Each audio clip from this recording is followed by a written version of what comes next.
By now, most people are familiar with the broad outline of what happened. Nancy Guthrie disappears from her Tucson home. Blood matching her DNA is found on the porch. Surveillance footage shows a masked individual approaching the house and interacting with the doorbell camera. Bitcoin ransom notes begin circulating, yet no verified proof of life is ever produced. Law enforcement treats it as a likely kidnapping from the start. That much is established. But beneath the official timeline, there is a smaller detail, technical, almost forgettable at first glance, that has drawn sustained attention in online forums and discussion communities. It doesn't concern the blood evidence or the ransom demands. It centers on the camera itself. In the footage released to the public, the suspect appears to disable or interfere with the doorbell camera shortly before Nancy vanishes. On its face, that suggests planning and awareness. Someone who doesn't want to be recorded eliminates the recording device. Yet several observers began pointing out something unusual about the system installed at the house.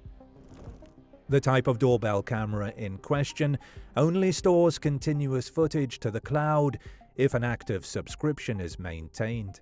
Reports circulating in tech-oriented discussions indicate that this subscription had lapsed.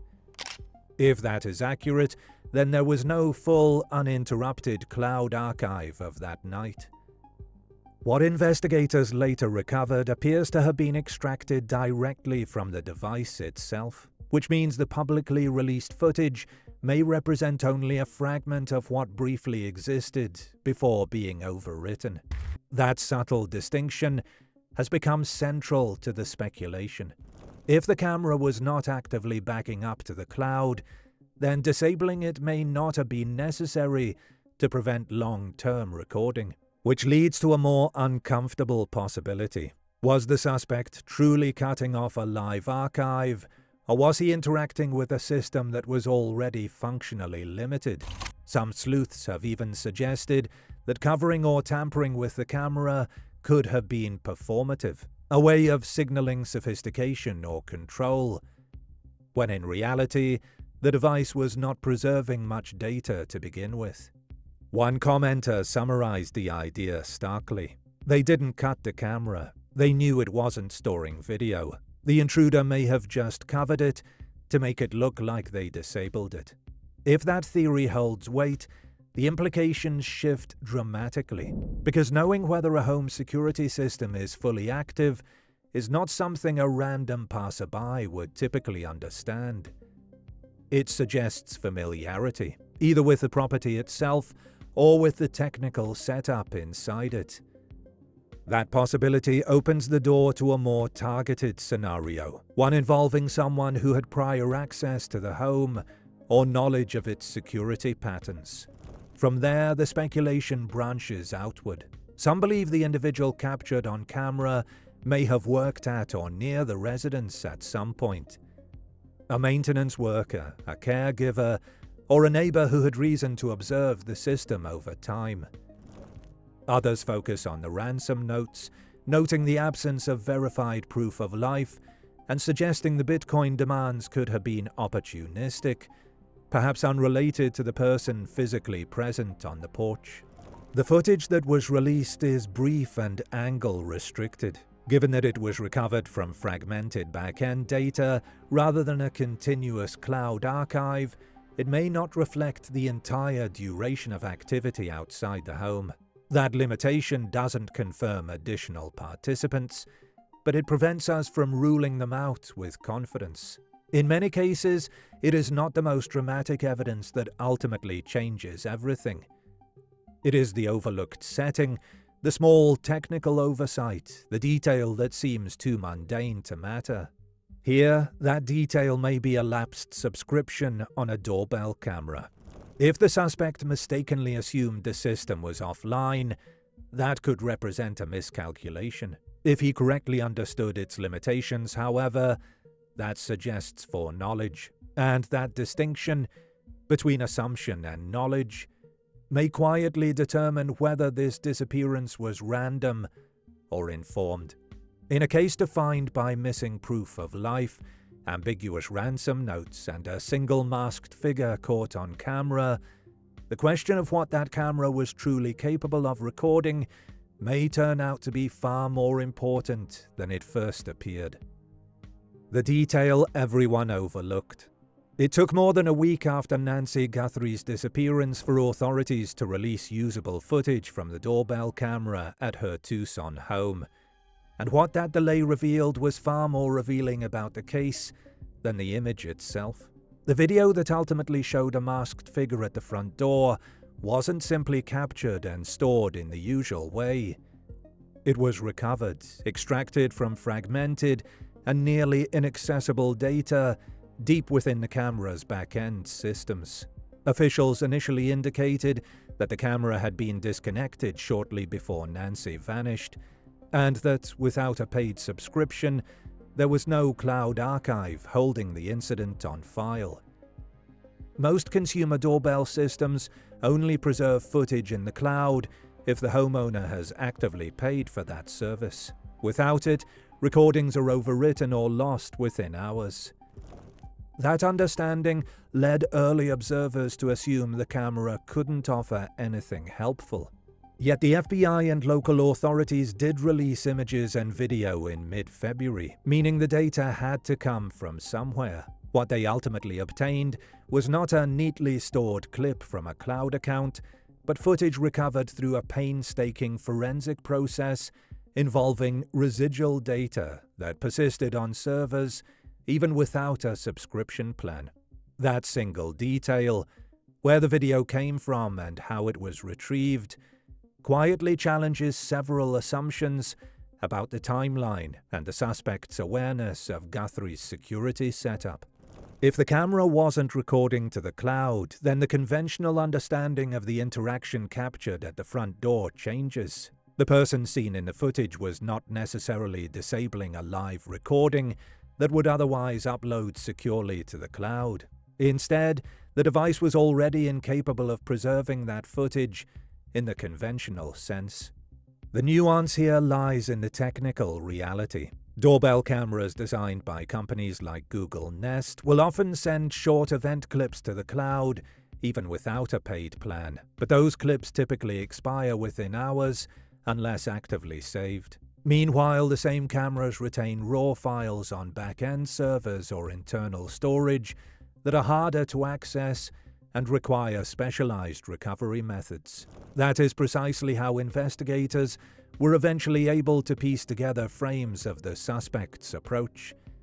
Not because the homeowner had an active plan saving every moment, but because the data lingered in a deep storage layer that isn't usually visible to users.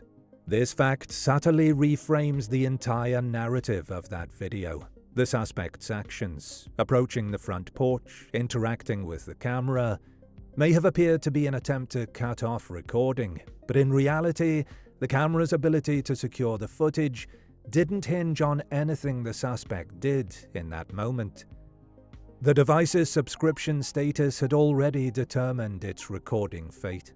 For investigators, pulling usable material from these buried systems was a breakthrough, a needle in a haystack recovery that only became possible through collaboration with engineers and forensic specialists. Authorities had to dig into systems that most users never see, writing or adapting software to reassemble fragmented files and extract events that had not been reliably preserved. Ironically, the public narrative around this detail has been muddled. Early reports emphasized that no footage existed because the subscription was lapsed, leading many to assume that the camera was more or less useless. In truth, it wasn't that the camera lacked data, it was that the usual pathway for accessing it didn't exist. The footage had to be coaxed out of a digital archive, far deeper and less accessible than most people realize. In practical terms, that means the suspect's interaction with the camera might not have made any difference to the video's survival. Whether he knew about the subscription or not, the camera was never going to serve up a polished cloud recording. What authorities eventually recovered was not thanks to a robust recording system, but because modern digital storage, even when nominally deleted, tends to linger beneath the surface. In a case where so much is unknown, this technical truth matters. It reframes what the footage is, how it was obtained, and what it can realistically tell us about the person seen on the porch.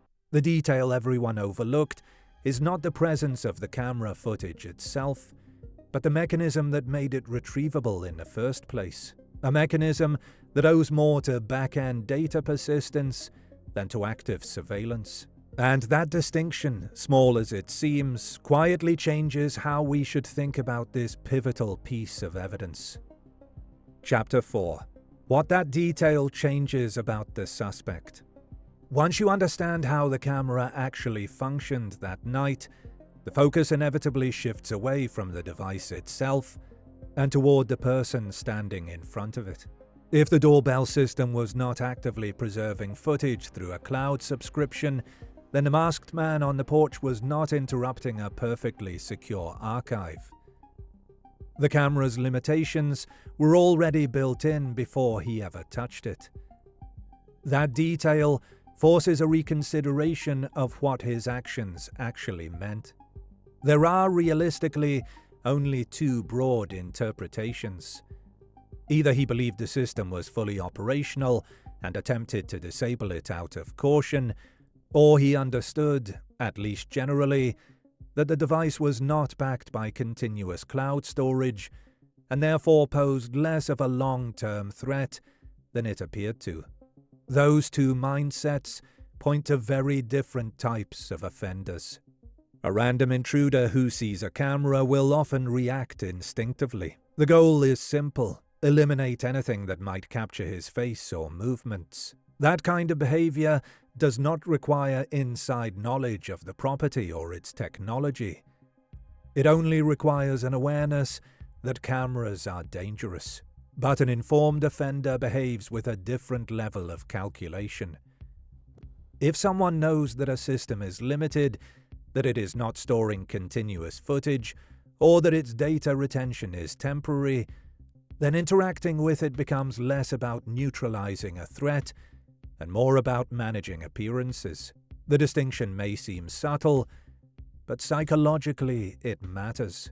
Because knowledge of that limitation does not typically come from guesswork. If the suspect correctly understood that the camera was not backed by active cloud storage, that suggests prior familiarity with the home or with its security setup. It implies either direct access, repeated exposure, or at minimum, enough observation to understand how the system functioned in practice. That kind of awareness narrows the profile considerably. At that point, the randomness of the crime begins to feel less stable. A purely opportunistic abduction would require a remarkable coincidence. That a stranger selects this particular home at this particular time and happens to encounter a security system that is effectively limited in its ability to preserve footage. While coincidence is always possible, cases built entirely on chance tend to require more assumptions.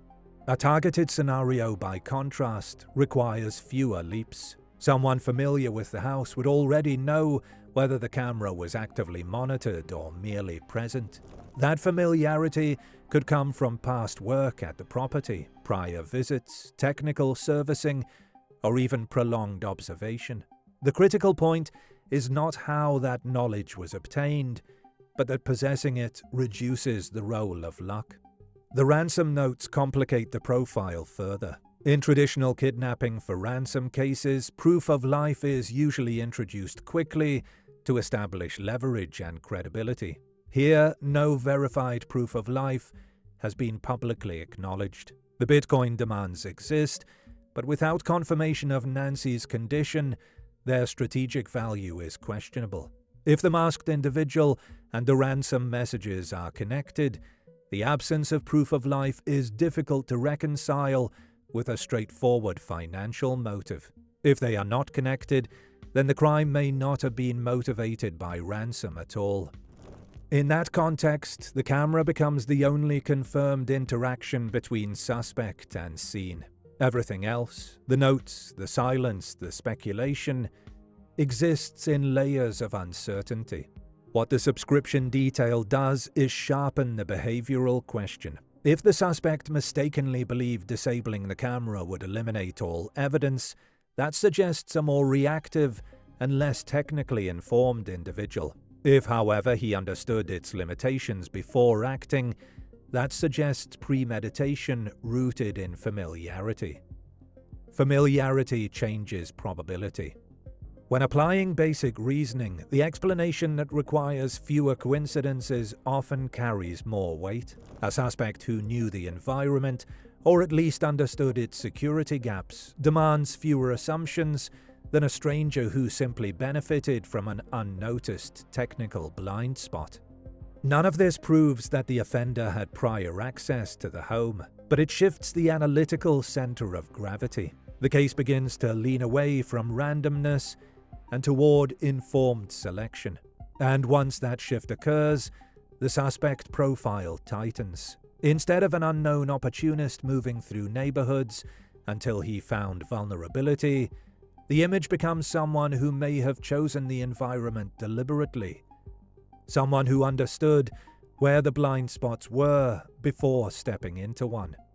The lapsed subscription itself is mundane. It does not carry the emotional weight of blood evidence or ransom demands, yet it quietly reframes the entire interaction on that porch. Because if the camera was never the obstacle it appeared to be, then the significance of touching it lies not in what it prevented, but in what it reveals about what the suspect may already have known. Closing. The porch video lasts only seconds. A masked man steps into frame, reaches toward the camera, and the image cuts away. Everything that follows, the blood on the threshold, the ransom notes, the silence, grows out of that moment. Yet the most important part may not be what he did to the camera, but what he already understood before he touched it. Disabling a security device is instinctive. Anyone who fears being recorded might try it. But approaching a house with that kind of certainty, at that hour, in that narrow window, suggests something more deliberate. The camera's limited storage, the predictable quiet of the home, the vulnerability of an elderly resident, those are not dramatic twists, they are conditions. And conditions like that do not align perfectly by accident. Whether the ransom notes were genuine or opportunistic, whether the motive was financial or something more personal, the detail that continues to linger is the composure of the figure on that porch. He did not move like someone improvising. He moved like someone who had already thought it through. If that's true, then what happened to Nancy Guthrie did not begin the moment the camera went dark. It began earlier, in observation, in planning, in the quiet accumulation of knowledge about a house and the person inside it. And that possibility, more than the ransom, more than the silence, is what makes the case so unsettling. Do you want to bring bad things with you wherever you go? Our episodes are now available as a podcast. Look us up on your favorite podcast app and listen to the most truth-seeking true crime podcast out there.